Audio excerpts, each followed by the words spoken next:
presented by Amrita Music.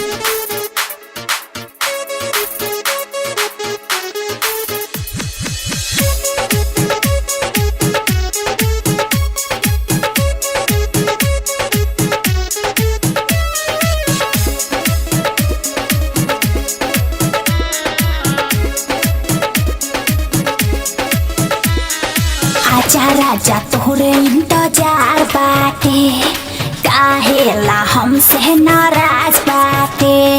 क्योंकि तुम रोज रोज नहीं मिलती हो बेबी, थोड़ा सा परेशान है।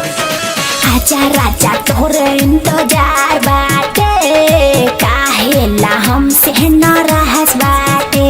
काहे बोला तारू गोरी बढ़ चढ़ के हो, काहे बोला तारू गोरी बढ़ चढ़ के हो। ज्यादा बोलबू त भगल जे घर से हो, ज्यादा बोलबू त भगल जे घर से हो।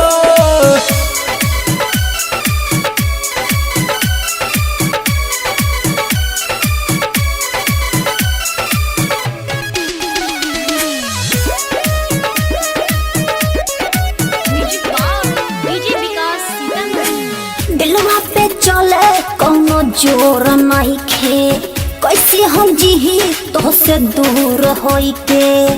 क्यों मजाक करती हो का हो? हाँ हाँ काहे करहत रुमाना गोरी, तोहरा ऊपर बनी दीवाना गोरी। तोहर चहली बहाना नहीं डरे से हो, तोहर चहली बहाना नहीं डरे से हो। ज्यादा बोलबू त भगाल जे घरे से हो, ज्यादा बोलबू त भगाल जे घरे से हो।